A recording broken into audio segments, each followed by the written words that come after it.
Assalamualaikum warahmatullahi wabarakatuh. Waalaikumsalam. Yang terhormat Pak Ustadz Iqbal Afnaf dari Yogyakarta, matur nuwun sudah berkenan gabung dengan kita. Yang saya hormati Pak Ketua UMI, Mas Ustadz Arifai. Yang saya hormati juga dari luar Wellington, terutama yang pertama Bapak Gufron Haryanto dari Jakarta. Dan ada Mas Danang Santoso nih dari Christchurch, sekarang di Jogja juga. Terus siapa lagi yang dari luar? Terima kasih terutama kaum muslim-muslimat Wellington yang masih setia dengan kita. Tutum tetap berjalan setiap hari. Insya Allah kita infokan lebih awal untuk tanggal 16 adalah Syekh Ali Jabar, tanggal 20 Agim, ya. Silakan nanti dicatat supaya nanti duduknya. Oke, sebelum kita mendengarkan siraman rohani dari Al-Ustadz, tentu ada dari Pak Ketua MI. Monggo Pak Ketua MI. Ya, makasih Pak Budi. Assalamualaikum warahmatullahi wabarakatuh. Waalaikumsalam warahmatullahi wabarakatuh. Alhamdulillahirrabbilalamin. Wassalatu wassalamu ala rasulillah wa ala alihi washabihi ajmain. Amma ba'du. Yang terhormat Al-Ustaz Iqbal Ahnaf, yang kami hormati Pak Gufron dari Indonesia ini. Dan yang kami hormati Bapak Ibu jamaah UMI Wellington dan juga jamaah yang dari luar Wellington. Pertama-tama saya atas nama pengurus ingin mengucapkan terima kasih banyak kepada Al-Ustaz yang telah meluangkan waktu dan bersedia berbagi ilmu untuk kita semua di sini. Kembali terima kasih kepada Pak Debudi yang tetap setia memfasilitasi kita di sini sehingga acara bisa berjalan dengan baik. Amin. Dan terima kasih kepada Bapak Ibu jamaah yang tetap setia mendukung acara kita di sore hari ini.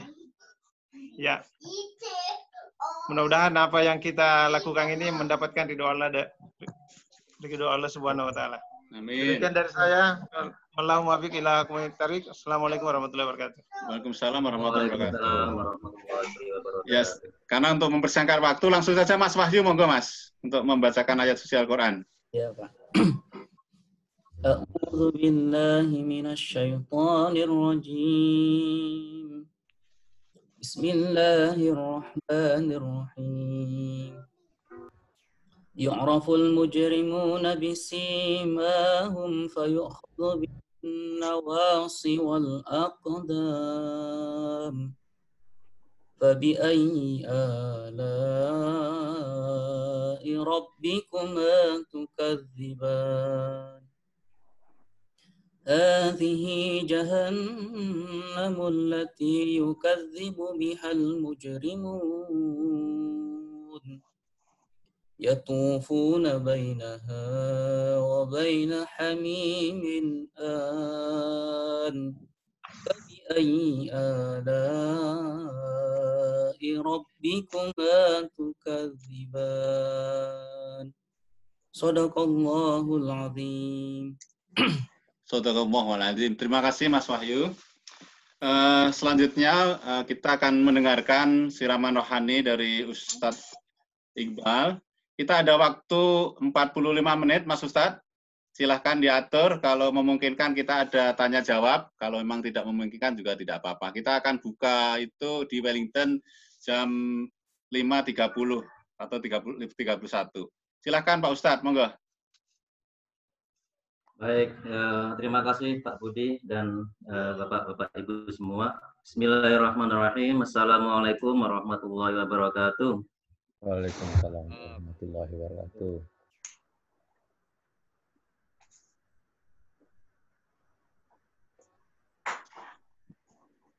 Sudah dengar suara saya ya? Sudah. Apa udah masak nasi belum? Oke. Bismillahirrahmanirrahim. Alhamdulillahi ja'ala ramadhana syahrul mubarak Wa qaradu alaina syama wa li ajli taqwa asyhadu an la ilaha illallah wa asyhadu anna Muhammadan abduhu wa rasuluh.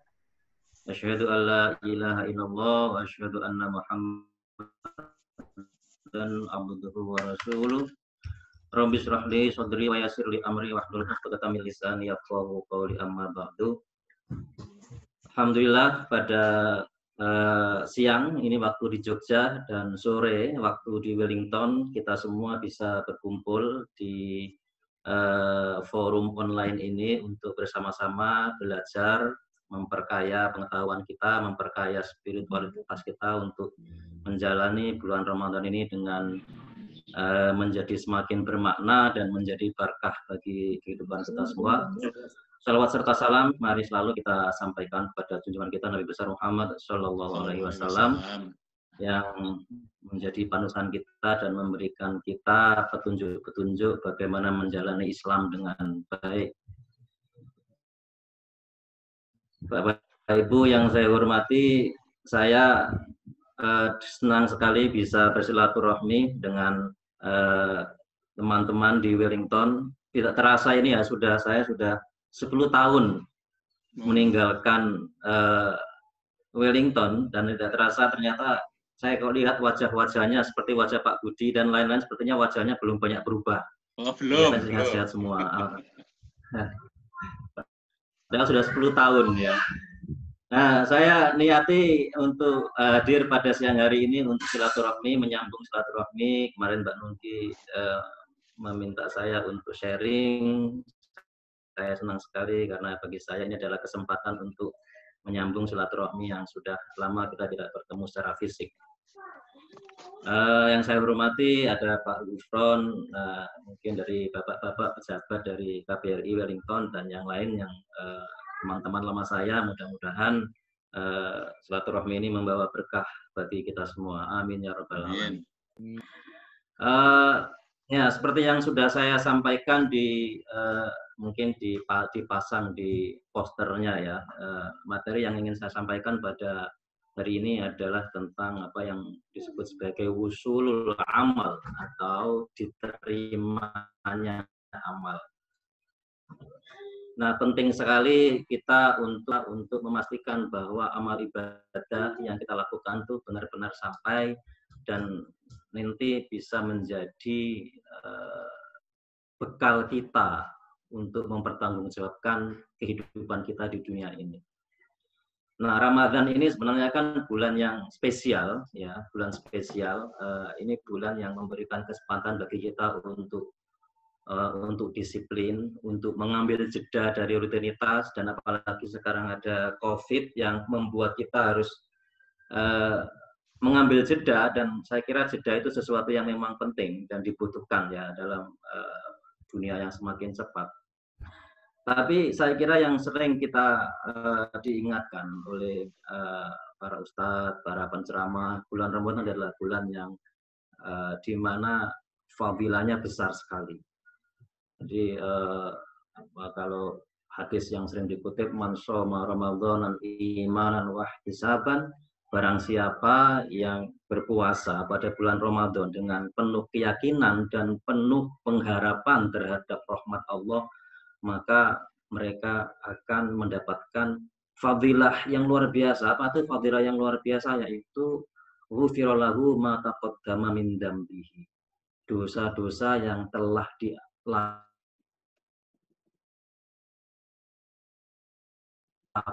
pada fadilah yang luar biasa. Sebenarnya dalam Islam itu ada banyak sekali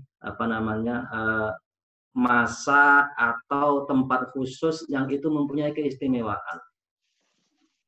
Kalau kita sudah melewati bulan Ramadan, kita disunatkan untuk melakukan puasa 6 hari setelah sholat Id itu. Itu juga dijanjikan oleh Allah pahala yang luar biasa, seakan-akan kita sudah puasa setahun. Di tempat lain ada amal-amal yang membuat kita diganjar oleh Allah dengan pahala yang berlimpah, misalnya ketika kita beribadah di Masjidil Haram dan Masjid Nabawi, itu nilai ibadahnya, nilai pahalanya besar sekali. Nah, ini adalah bagian dari kemurahan Allah ya, sebenarnya menurut saya, karena Allah, saya kira kita sebagai manusia ini penuh dengan banyak kesalahan. Jadi sangat mungkin dan sangat besar kita sebagai manusia ini kesalahan kita jauh lebih besar daripada amal ibadah kita. Karena itu untuk menyeimbangkan itu Allah memberikan masa-masa dan tempat-tempat tertentu yang itu diberikan kesempatan dilipat gandakan oleh Allah pahalanya.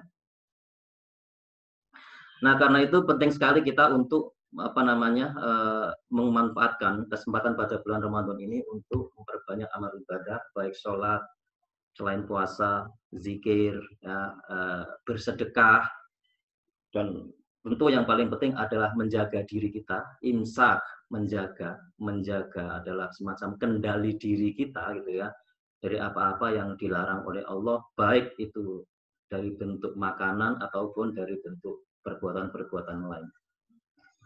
Nah, sayang sekali kalau kemudian amal ibadah kita yang tidak sedikit, yang cuma sedikit dibandingkan mungkin dosa-dosa kita itu tidak diterima oleh Allah Subhanahu wa Ta'ala. Nah, pada kesempatan ini saya karena beberapa hari ini Sayyid Abdul Wahab Asy-Sya'rani yang berjudul kitab Minahus Tsaniyah, ini kitab tentang tahapan-tahapan spiritual bagi seorang muslim untuk menjadi orang muslim yang baik. Nah, ada banyak hal di sana. Saya ingin mengutip salah satu dari halaman di kitab itu yang menurut saya adalah bagian dari disiplin yang harus kita jalani untuk membuat amal kita tidak sia-sia. Ya, karena banyak ulama memberikan pesan kepada kita untuk tidak terlalu bergantung kepada amal, karena amal kita bisa jadi tidak cukup dibandingkan dengan kesalahan-kesalahan baik yang kita sengaja atau tidak sengaja. Nah, ada dua hal yang ingin saya sampaikan terkait usulul amal. Apa yang membuat amal kita itu kelak bisa benar-benar diterima menjadi bekal kita untuk menghadap Allah. Itu yang pertama terkait dengan makanan. Ya. Nah, ini makanan ini sesuatu yang sangat penting, tidak hanya soal halal haramnya, tapi juga soal bagaimana memperoleh makanan itu. Nah, nanti saya kira ini dalam konteks Muslim yang tinggal di wilayah yang bukan mayoritas Muslim seperti di New Zealand memang tidak mudah, tetapi bagaimanapun juga kita harus berusaha sebisa mungkin untuk mengupayakan agar kita mengisi perut kita dengan makanan-makanan yang sah secara peraturan agama kita. Nah, dalam kitab Minhajus Tsaniyah beberapa baris yang bisa saya bacakan. Fa'lam dzalika ya akhi, wahai saudara-saudaraku, kata Syekh penulis buku ini, ketahuilah wahdar aidan min ukuli ghairil halal. Jauhkanlah kalian dari memakan makanan selain makanan yang halal. Fa inna akala ghairul halali yaqsil qalbu. Karena sesungguhnya memakan makanan selain yang halal itu bisa mengeraskan hati, wa yudlimuhu dan menggelapkan hati, wa yuhjabuhu an dukhuli hadratullah dan menutup tabir ya, menutup tabir dari perjumpaan dalam upaya kita untuk menghadap Allah Subhanahu wa Ta'ala. Wa yakhluqu thiyab dan menyegerakan penghitungan pahala. Jadi kalau dalam pesan ini memakan makanan selain yang halal itu bisa mempengaruhi batin kita sebenarnya, mempengaruhi spiritualitas kita karena dia bisa mengeraskan hati dan juga memberikan tabir, mempertebal tabir yang memudahkan kita bisa berjumpa dengan Allah. Artinya tujuan kita untuk dekat dengan Allah itu juga sangat ditentukan dengan apa yang kita makan. Jadi tidak hanya berapa kali kita sholat, seberapa sering kita sholat, seberapa sering kita berzikir, berupaya keras, tapi tidak hanya tiga, yaitu makanan kita. Nah di baris berikutnya Syekh Sya'rani mengutip sebuah hadis yang diriwayatkan oleh Imam Abu Hanifah. Qala Imam Abu Hanifah, berkata Imam Abu Hanifah rahimahullah, semoga rahmat Allah terlimpah pada Imam Abu Hanifah, lau anna abadana abadallah, jikalau seorang hamba itu menyembah Allah, abadallah, menyembah Allah, hatta syara mitla hadis sariyah, sampai dia membentuk wajah, membentuk perupa seakan-akan dia seperti tongkat. Jadi saking getolnya dia beribadah sampai dia duduk bersimpuh, sampai dia seperti duduk seperti mungkin mematung seperti tongkat, saking luar biasanya dia beribadah. Kata Imam Abu Hanifah, kata hadis ini tuh ma innahu lam yadur mayat akhruj.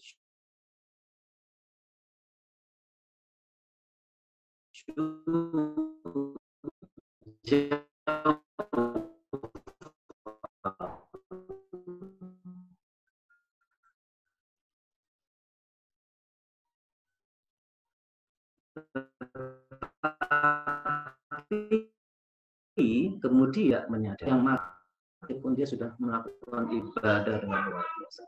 Jadi ibadah itu tidak hanya tergantung pada bagaimana kita beribadah. Tentu ibadah itu harus hanya sah kalau kita mengucapkan niat dengan benar, rukun-rukunnya kita jalani dengan benar.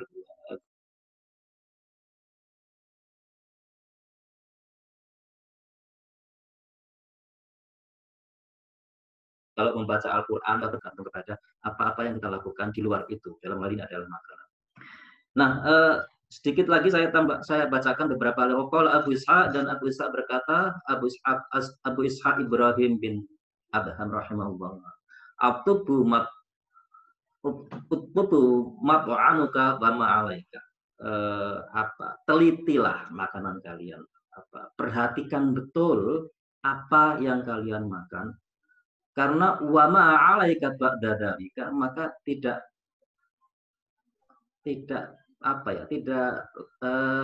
apa-apa setelah itu. Allah tasumun naharo wala taqumul lail. Jika Anda tidak berpuasa pada malam hari atau tidak sholat pada malam hari, wala taqumul lail. Jadi andaikan Anda tidak sholat malam, tidak berpuasa, tentu tidak berpuasa sunnah dalam hal ini, itu tidak apa-apa selama Anda tidak makan makanan yang haram, selama Anda bisa memperhatikan betul bahwa apa yang kalian makan adalah makanan yang benar-benar halal. Tetapi menjadi lebih merugikan jika kalian sudah sholat malam, jika kalian sudah berpuasa, tetapi kalian tidak bisa menghindari makanan yang bisa merusak amal ibadah itu. Nah, beberapa baris kalimat ini sebenarnya memberikan penekanan sangat penting bahwa apa yang kita lakukan itu juga berpengaruh terhadap kualitas ibadah kita. Jadi kualitas ibadah kita itu adalah bagian dari cerminan dari kehidupan kita sehari-hari. Makanya dalam ayat yang lain mengatakan sholat itu bisa mencegah dari fahsya dan mungkar, mencegah dari kemungkaran dan kerusakan, keburukan. Itu tidak hanya bergantung bagaimana kita menjalankan sholat dengan benar secara khusyuk, tetapi juga sejauh mana sholat kita itu konsisten dengan perilaku kita sehari-hari, termasuk diantaranya terkait dengan makanan. Jadi kekhusyuan kita dalam sholat itu dan bagaimana sholat itu bisa benar-benar berpengaruh terhadap kehidupan kita sehari-hari, sehingga kita benar-benar dijauhkan dari perbuatan-perbuatan yang terlarang akibat dari sholat kita yang terus-menerus itu juga ditentukan oleh bagaimana kita mengkonsumsi makanan. Nah, ada banyak pengaruh lain ya, termasuk sebenarnya kalau kita baca di beberapa baris berikutnya dari kitab ini, makanan yang kita makan itu juga berpengaruh terhadap berpengaruh terhadap kasyaf kita. Bagaimana kita ada cerita-cerita yang disampaikan oleh sahabat bahwa konsistensi dalam menjaga makanan juga berpengaruh terhadap mudahnya orang belajar. Ini penting sekali kalau sampaikan pada anak-anak yang sedang belajar. Nah, tentu ketika kita bicara soal apa yang halal, apa yang haram dari makanan, itu ada banyak kriteria. Ya. Saya kira ini sesuatu yang sudah banyak kita pelajari. Di forum-forum lain juga mungkin kita sudah membaca. Saya ingin menyampaikan beberapa kriteria ya yang mungkin bisa menjadi panduan kita untuk memastikan bahwa apa yang kita makan benar-benar bisa membantu kita untuk mempermudah diterimanya ibadah kita di hadapan Allah Subhanahu wa taala. Yang pertama tentu kehalalan makanan itu terkait dengan apa yang boleh dan tidak boleh secara nas Al-Qur'an.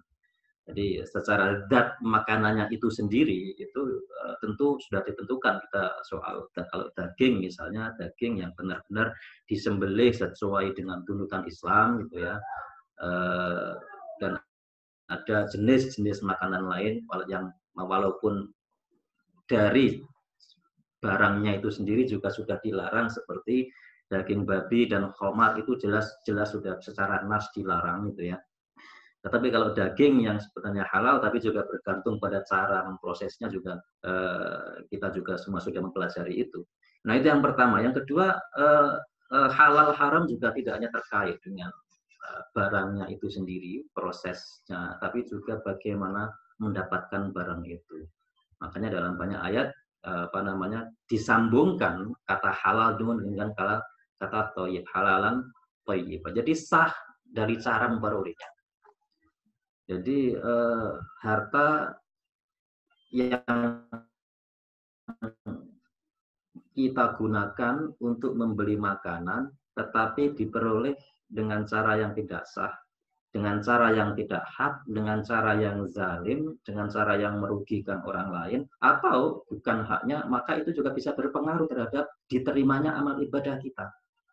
Jadi tidak bisa kemudian kita mencuci harta benda yang mungkin harta benda itu haram dicuci dengan amal ibadah, seakan-akan amal ibadah kita bisa menebus makanan yang tidak sah, harta yang tidak sah yang kita peroleh. Itu tidak bisa terjadi karena justru sebaliknya kalau kita belajar dari kitab ini justru sebaliknya, bahkan sebenarnya makanan yang diperoleh dari proses yang tidak sah itulah yang justru bisa menghalangi amal ibadah kita. Bukan sebaliknya, bukan amal ibadah kita yang membersihkan harta benda yang tidak haram, yang tidak halal, tetapi justru sebaliknya.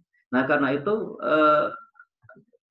ini bisa jadi salah satu jawaban ya kemudian kenapa kemudian karena ibadah kita tidak khusyuk,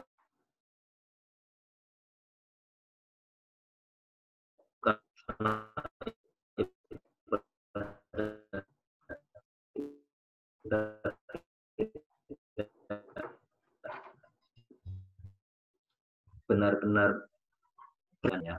Yang lain diantaranya tidak menimbulkan dorok ya.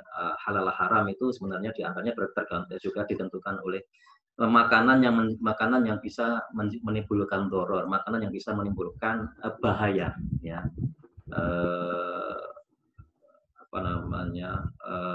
Yang bisa ya saya kira secara medis ini saya kira kita bisa mempelajari makanan-makanan yang secara medis berbahaya, tetapi mungkin karena kita sangat suka tapi dia membahayakan tubuh kita. Jadi misalnya kita punya penyakit diabetes misalnya, tetapi kita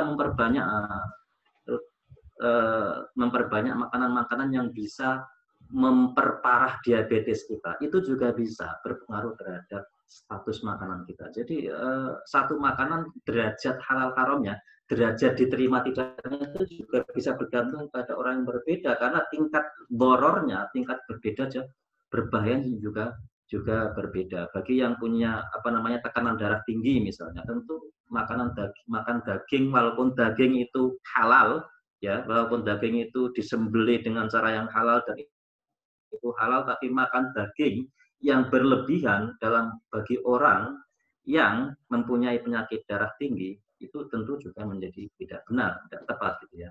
Karena itu prinsip makan sesuatu yang tidak menimbulkan doror itu juga menjadi perhatian kita. Ini Islam mengatur itu, bagaimana itu menjadi landasan kita untuk mengikuti proses-proses medis itu dalam Islam diatur dalam konsep doror. Nah, yang terakhir mungkin yang penting juga terkait dengan makanan adalah terkait agar tidak berlebih-lebihan. Jadi al-musrif, orang yang berlebih-lebihan, termasuk di dalam hal ini adalah orang yang makan secara berlebih-lebihan. Jadi ya tentu ini tidak berarti bahwa kita hanya harus membatasi makan yang sedikit, makan hanya satu makan gitu kan. Kita mungkin dalam konteks berbuka puasa kita makan jangan berlebihan, makan satu menu saja, hanya ayam sama nasi sama sayur saja. Tentu sah saja, saya kira kita kemudian menghidangkan makanan-makanan yang bervariasi di rumah kita. Tetapi yang paling penting adalah kita menjaga diri kita agar makan secukupnya. Tidak makan sudah kenyang karena suka ditambah lagi, apalagi kemudian karena sayang ada makanan banyak kok nggak dimakan, maka itu juga bisa mempengaruhi kualitas apa yang masuk di dalam tubuh kita dan bisa berpengaruh terhadap ruh spiritual kita sebagaimana disampaikan oleh beberapa pesan hadis di atas tadi. Nah, selain itu yang terkait dengan makanan lagi, makanan bisa kita mendapatkan pahala dari makanan tidak hanya karena makanan itu sendiri halal, makanan itu sendiri diperoleh dengan proses yang sah, tetapi juga bahkan lebih dari itu, kita juga bisa makan dengan cara tertentu yang bisa menambah nilai berkah dari makanan itu. Jadi makan yang halal itu sendiri sudah membantu kita untuk membuat amal kita lebih mudah diterima, lebih mulus sampai di hadapan Allah Subhanahu wa taala, tetapi juga menambah nilai makanan kita. Ya, menambah nilai makanan kita. Ada paling tidak dua cara agar nilai makanan kita itu berkah.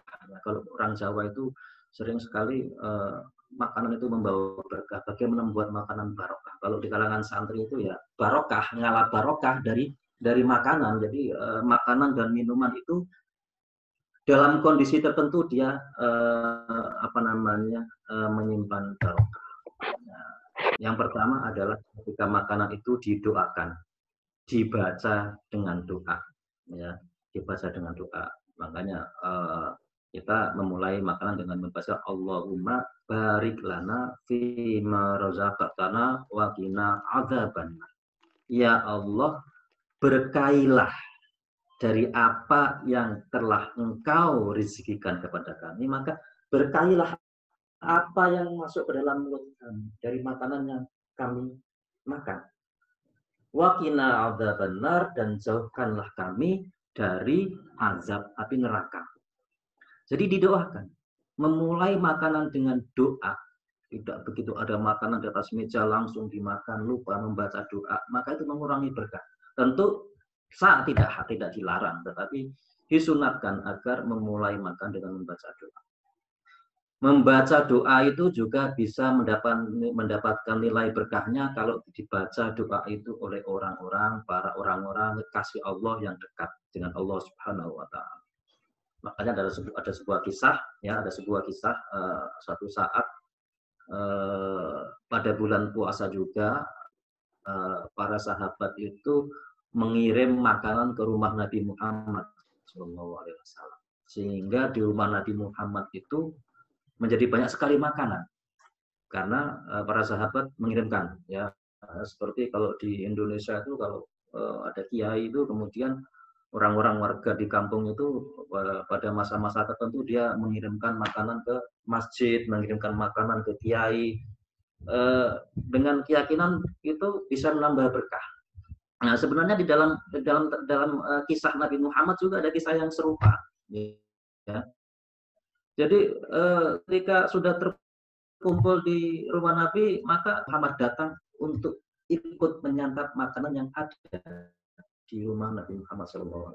Kenapa? Karena mereka percaya makanan yang didoakan oleh Nabi Muhammad, yang ada di rumah Nabi Muhammad, yang sudah dipindahkan dari rumah orang lain ke rumah Nabi Muhammad, itu menambah nilai berkah dari makanan itu.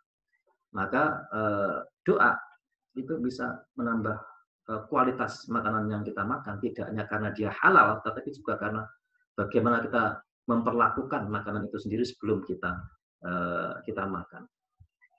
Nah, yang kedua, makanan bisa menambah berkah kalau dimakan secara berjamaah. Ya, dimakan secara berjamaah, dibagikan dengan orang lain gitu ya. Karena tidak hanya sholat saja yang dilipat gandakan ketika dia dilakukan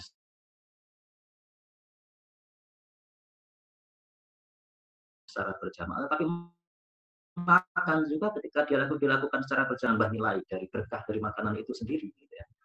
Karena itu penting sekali, apalagi dalam momen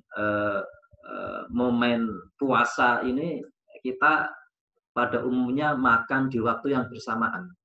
Kalau hari-hari biasa selain bulan Ramadan mungkin makan sendiri-sendiri, bangun tidur cari makan, bikin sarapan sendiri, cari roti, bikin makan sendiri, mungkin biasa. Tapi kalau bulan puasa, karena siang hari semuanya berpuasa, kemudian makan di waktu yang bersamaan, adzan maghrib dimulai dengan doa waktu bersamaan, maka disunatkan untuk makan berjamaah, duduk di meja yang sama atau menggelar tikar gitu ya, menggelar tikar. Di tikar itulah kemudian makanan disajikan dan dimakan bersama-sama membaca doa, maka luar biasa berkah dari makanan itu. Makanya kalau dalam dunia pesantren dulu ada istilah mayoran, ya. Istilah mayoran itu makan, ada yang makan bersama-sama ditraktir, ada yang mentraktir, kemudian berkelompok-kelompok makan bersama-sama. Ya, makanya para kiai zaman dulu itu membiasakan makan di bahasa Jawanya itu talam ya. Talam itu tempat hidangan yang besar, bukan di piring-piring yang kecil. Tempat hidangan yang besar, kemudian santri melingkar di sekitar makanan itu gitu ya, dan kemudian makan bersama-sama. Itu saya mengalami ketika belajar, tidak hanya makanan itu terasa lebih lezat, walaupun lauknya apa kadarnya itu ya. Kadang dulu kalau zaman santri zaman dulu makannya hanya nasi, kemudian sambal sama kerupuk sama sayur gitu ya, atau nasi sambal kerupuk sambal sama ikan asin. Itu aja kalau dimakan dengan cara mayoran tadi itu rasanya luar biasa enak sekali, dan insya Allah saya kira itu bagian dari berkah yang dirasakan. Maka dalam tradisi ini sebagian besar selama praktek itu tentu harus dilaksanakan dengan prinsip-prinsip menjaga kesehatannya. Tetapi pesan moralnya adalah kita bisa memperbaiki amal kita, membantu kita untuk membuat amal kita itu lancar, mulus, diterima oleh Allah Subhanahu wa taala, tidak sia-sia, dengan cara memastikan kita makan makanan yang halal, tentu menambah nilai berkah dari makanan itu dengan membaca doa dan sebisa mungkin makan secara berjamaah. Apalagi kemudian dibagikan kepada orang yang tidak mampu sebagian dari makanan yang kita punya, maka itu juga akan semakin menambah nilai pahala dari makanan kita. Maka ini perkara yang penting karena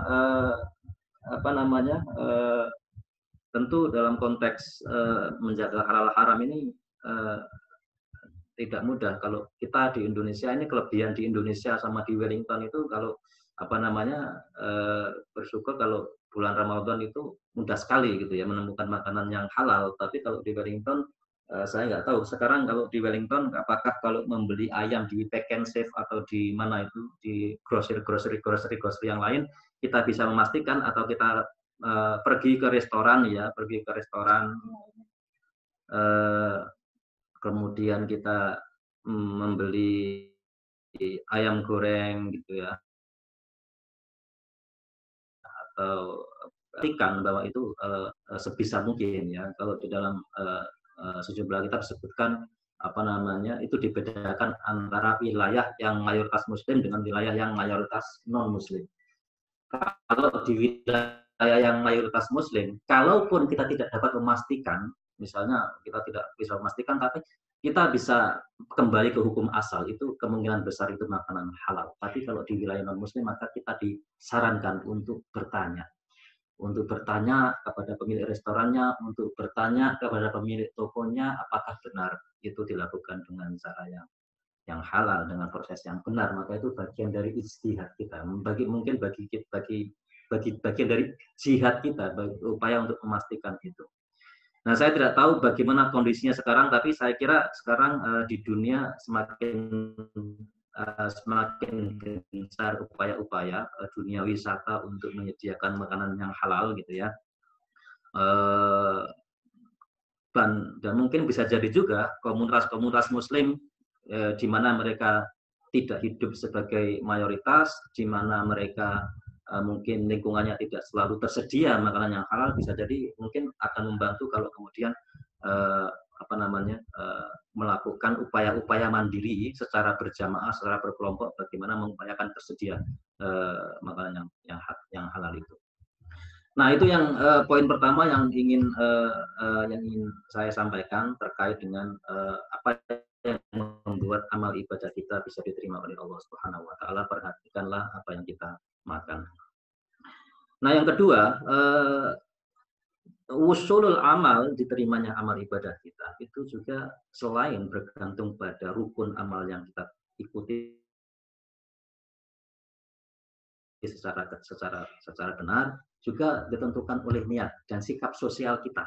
Nah, ini menarik sekali, ternyata ini bagian dari keseimbangan Islam. Islam itu agama yang mudah, tapi juga mengajarkan keseimbangan antara hablum minallah dan hablum minan nas. Relasi dengan Allah dengan relasi dengan manusia. Karena di dalam Islam ternyata dikatakan hablum minan nas, relasi sosial kita itu bisa merusak hablum minallah kita. Jadi kita tidak hanya bisa bergantung kepada relasi kita, ibadah kita dengan Allah, tapi juga ibadah kita dengan Allah itu sendiri juga dipengaruhi oleh cara kita bergaul secara sosial. Nah, saya ingin membacakan satu riwayat ini dalam kitab Minhajul Abidin yang dikarang oleh Imam Ghazali ya, yang bercerita tentang usulul amal juga, diterimanya oleh amal juga. Dalam satu riwayat, Khalid bin Ma'dam menceritakan bahwa suatu hari Rasulullah SAW membonceng salah seorang sahabat yang sangat dicintainya, yaitu Mu'adz bin Jabal dengan unta qaswahnya. Jadi Rasulullah naik unta, di belakang Rasulullah membonceng sahabat beliau yang bernama Mu'adz bin Jabal. Nah, dalam berkendara itulah Rasulullah menyampaikan pesan kepada sahabat Mu'adz bin Jabal. Wahai Mu'adz,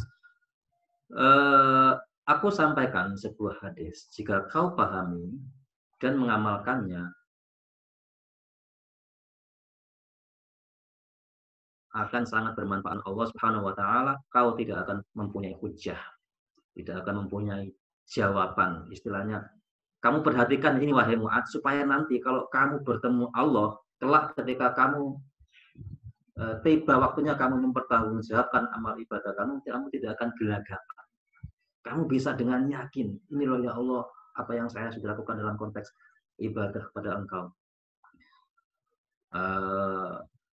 Nabi Muhammad melanjutkan, Allah telah menciptakan 7 malaikat sebelum menciptakan langit dan bumi. Pada setiap langit terdapat seorang malaikat penjaga pintu, dan setiap pintu langit dijaga oleh seorang malaikat menurut derajat pintu dan keubangan. Jadi ini konsep tentang langit, 7 lapis langit ini narasi yang bisa kita temukan di sejumlah cerita kisah lain di dalam Al-Quran ya.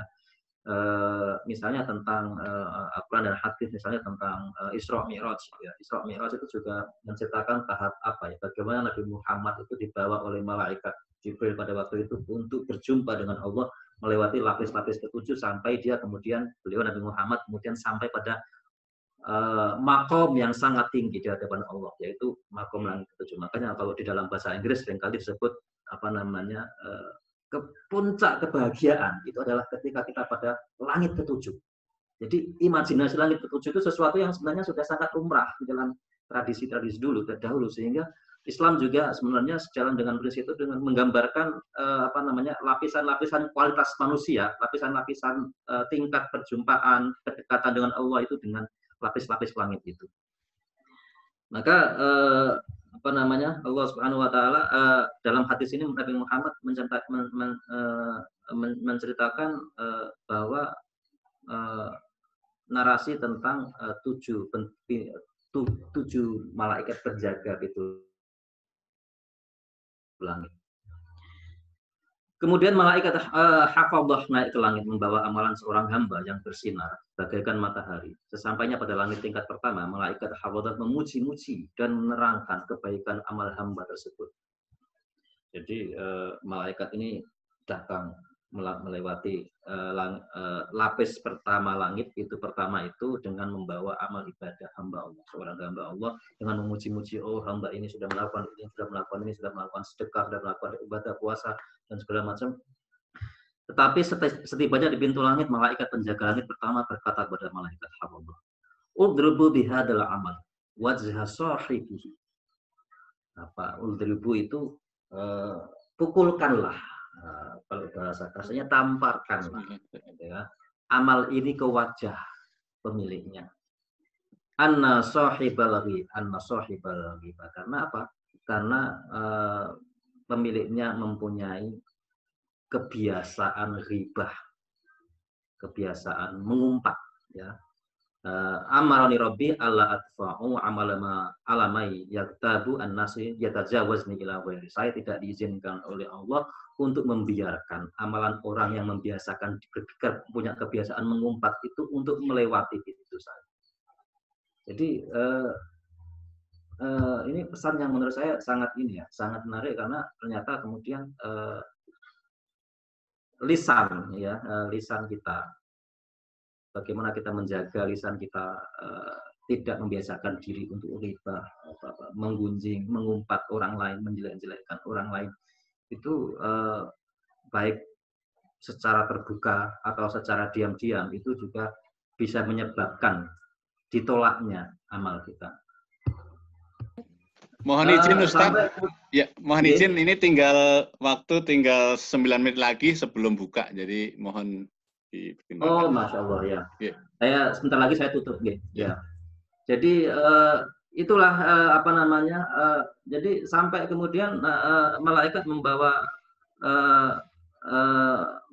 amal ibadah itu sampai ke level-level yang berbeda, sampai kemudian ada faktor-faktor yang lain yang membuat amal ibadah itu ditolak, mulai dari sombong gitu kan, sampai kemudian bangga terhadap kehebatan diri sendiri, kemudian di level berikutnya malaikat menolak, menyampaikan untuk ditolak amal itu karena ada rasa dengki dan macam-macam. Jadi sampai langit ke-7 sampai ada poin tentang tidak mempunyai belas kasih. Jadi seorang yang tidak mempunyai belas kasih juga bisa menyebabkan apabila seorang belas kasih dia merasa bahagia, merasa senang ketika orang lain terkena musibah.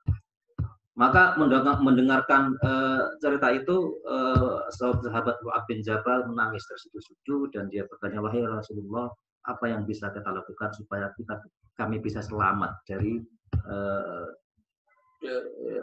syarat-syarat yang luar biasa itu. Maka sebagai penutup Rasulullah menjawab, wahai Mu'adz bin Jabal, ikutilah aku. Jika ada kekurangan pada amalmu, jaga lisanmu, jangan sampai kau menggunjing dan menjelekkan orang lain, terutama yang menghafal Al-Quran, supaya kau tidak menggunjing orang, hendaklah kau mengetahui aibmu sendiri. Jangan menganggap bersih dirimu dengan mencela orang, jangan menganggap tinggi dirimu seraya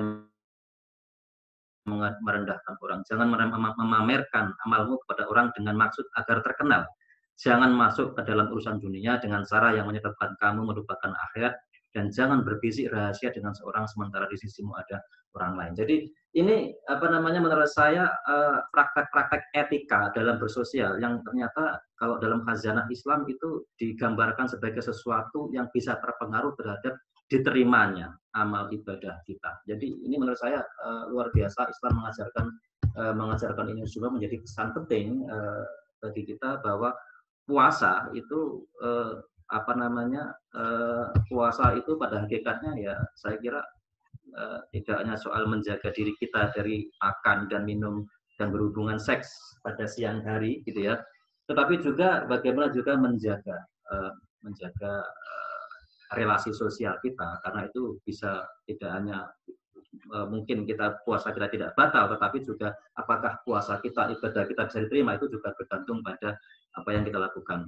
Jadi kalau dalam sebuah hadis dikatakan naumu shaimun ibadah wasumtuhu tasbih. Jadi karena seakan-akan karena saking pentingnya menjaga relasi sosial supaya tidak melakukan perbuatan-perbuatan yang dilarang itu, seakan-akan kemudian berpuasa itu sendiri sudah ibadah. Wasumtuhu tasbih, dan diamnya orang berpuasa itu adalah tasbih, membesarkan Allah Subhanahu wa taala. Nah, mudah-mudahan dari sedikit yang kita pelajari pada hari ini bisa memberikan bekal kita untuk menjalani hidup sehari-hari, makan dengan makanan yang lebih membawa barokah, terhindar dari makanan yang halal, dan dalam relasi sosial kita sehari-hari kita jauhkan dari perbuatan-perbuatan yang justru bisa menutup diterimanya amal ibadah kita dari Allah Subhanahu wa taala. Amin. Saya kira begitu yang bisa saya sampaikan, Pak Budi. Saya tidak tahu apakah masih ada waktu untuk tanya jawab.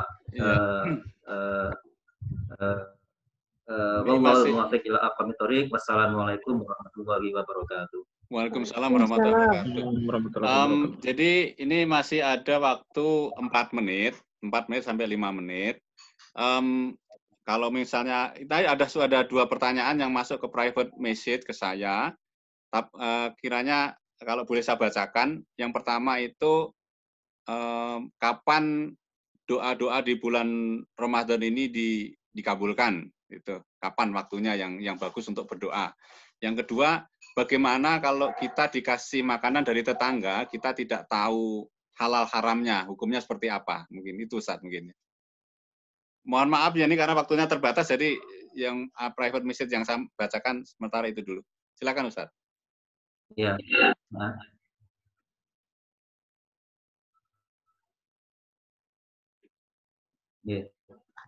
Ya, doa mustajab itu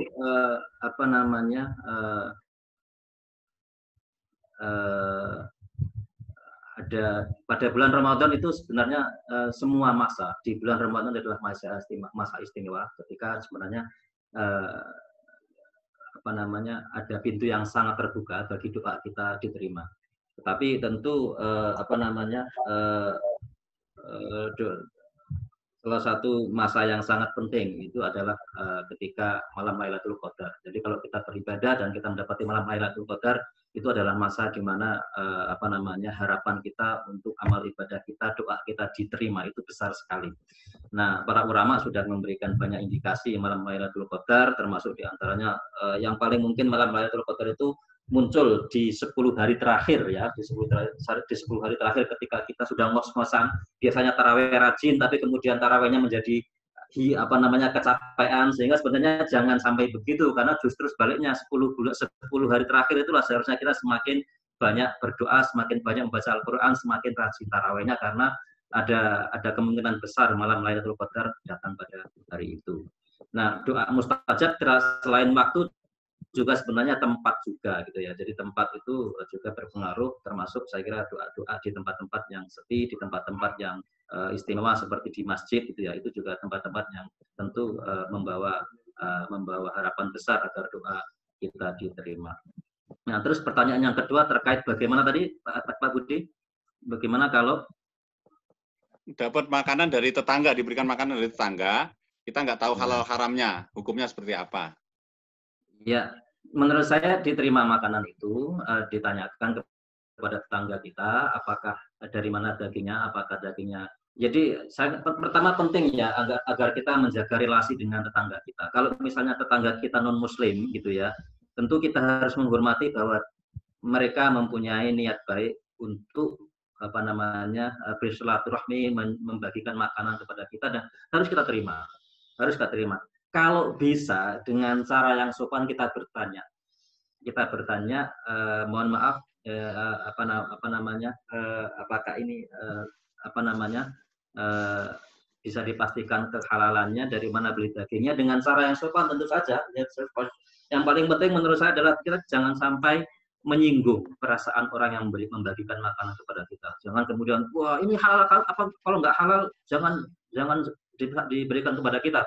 Tentu tidak benar, karena yang saya kira itu justru bisa merusak kita, karena kita menyakiti orang lain. Kalau kemudian setelah kita menerima dan berkomunikasi kita tidak bisa memastikan makanan itu halal, ya yang tidak usah dimakan. Tidak bisa dimakan. Kalau kita ragu, disampaikan kepada orang lain mungkin yang membutuhkan dan tidak apa-apa dengan kondisi makanan yang diterima itu. Jadi saya kira itu yang paling penting. Oke, terima kasih Ustadz. Mungkin kita yang mau buka silakan buka dulu. Kita perpanjang 10 menit. Yang masih mau bertanya boleh, ya. Yang mau buka dulu silahkan. Jadi nggak usah dimatikan biar bisa dengar juga kalau sambil buka ya. Ini sudah saatnya buka. Silahkan membatalkan buka dulu yang khususnya di Wellington. Ya untuk yang di Indonesia kan belum, masih lama. Ini kita lanjutkan 10 menit lagi ya Ustadz ya. Sudah buka, silahkan berbuka ya yang di Wellington. Silakan ya. Selamat berbuka yang berbuka. Ya.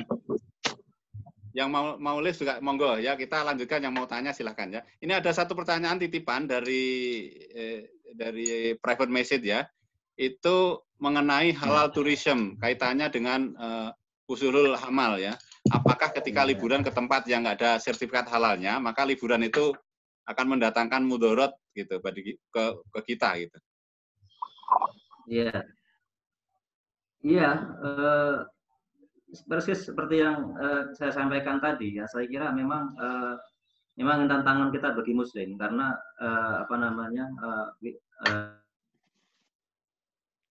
banyak tempat-tempat wisata yang saya kira menjadi tempat impian itu tidak selalu ramah bagi muslim. Maka ini sebenarnya ikhtiar bagi muslim untuk melakukan kampanye agar menyediakan itu. Dan saya kira campaign untuk menyediakan makanan halal ini saya kira sekarang sudah semakin luas diterima.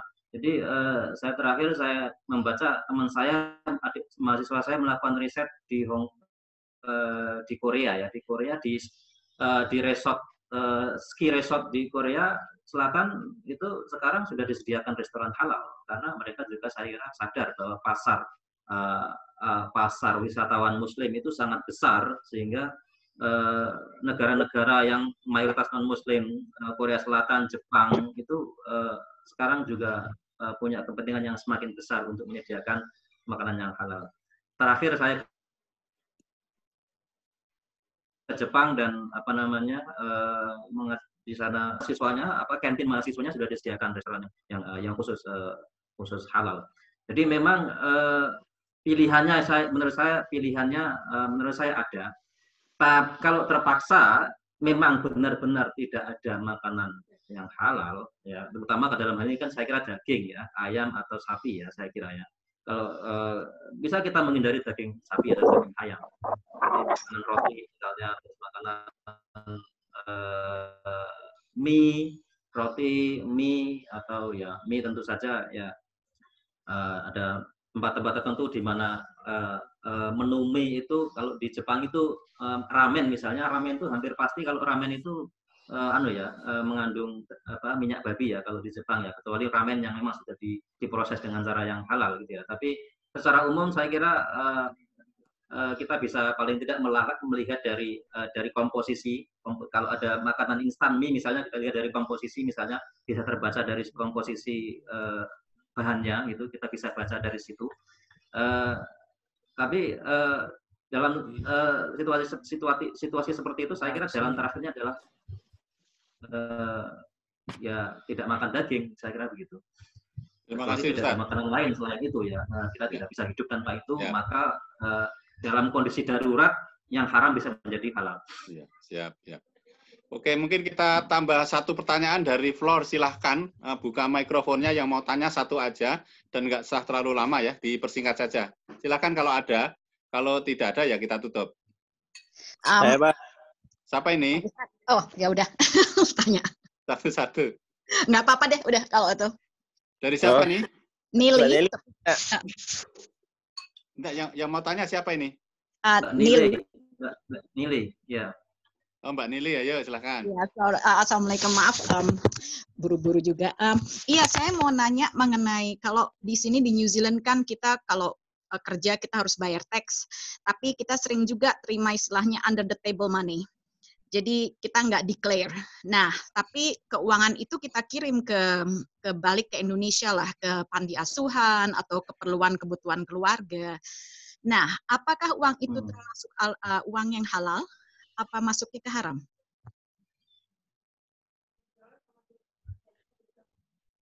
Ya. Alright. Ya. Wah. Ini saya kira ini pertanyaan penting sekali dan apa namanya tidak mudah menjawabnya, Bu Nelly ya panggilannya ya. Saya tidak tahu persis seperti apa undeclared. Tapi intinya kan bayar tax itu ya, kita bayar tax yang tidak dideklar gitu ya. Ya. Menurut saya prinsipnya adalah dalam sebuah transaksi itu kan gini, saya kira ya kedua belah bahwa bisa jadi ada selisih gitu ya, bisa jadi ada selisih bahwa tapi kedua belah itu transparansi yang sangat penting, transparansi ada selisih itu kedua belah pihak ikhlas dengan selisih dalam transaksi itu dan yang itu yang pertama. Yang kedua tentu yang paling penting adalah kezaliman. Jadi apakah yang kita lakukan itu berkontribusi terhadap kezaliman itu juga bisa menentukan. Jadi yang paling penting menurut saya nanti mungkin orang bisa berdebat soal bunga bank halal atau haram juga bisa sampai ke sana. Tapi menurut saya secara umum prinsip dalam Islam itu adalah akad. Itu termasuk kita membayar pajak itu kan juga sebenarnya bagian dari akad juga. Ada klausul yang kita baca dan ada yang kita tanda tangani atau ada yang kita klik agree atau disagree itu adalah bagian dari transaksi transparansi yang menjadi prinsip dalam sebuah akad di dalam ajaran Islam. Jadi selama akad itu dipahami bersama-sama dan transparan dan tidak secara berlebihan menciptakan kezaliman, itu menurut saya masih bisa diterima. Oh, jadi walaupun uangnya itu dikirim balik untuk ke sedekah dan lain-lainnya masih bisa ya dianggap. Oh iya, ya. Jadi nggak apa-apa di dua sedekah. Tapi maksudnya kan kalau sedekahnya kan hal yang berbeda. Tapi kan yang menjadi poin penting diskusi kita kan transaksi ketika kita mendapatkan dana itu kan. Iya, karena kan kita semuanya kita jaga anak ya dari tetangga dikasih cash gitu loh. Nah, kan itu kita biasanya nggak declare, kita masukin aja gitu untuk apa, entah untuk simpenan atau untuk dikirim.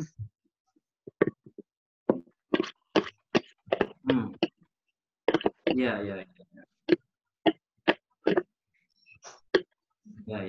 Ya, saya kira itu tadi prinsip kita.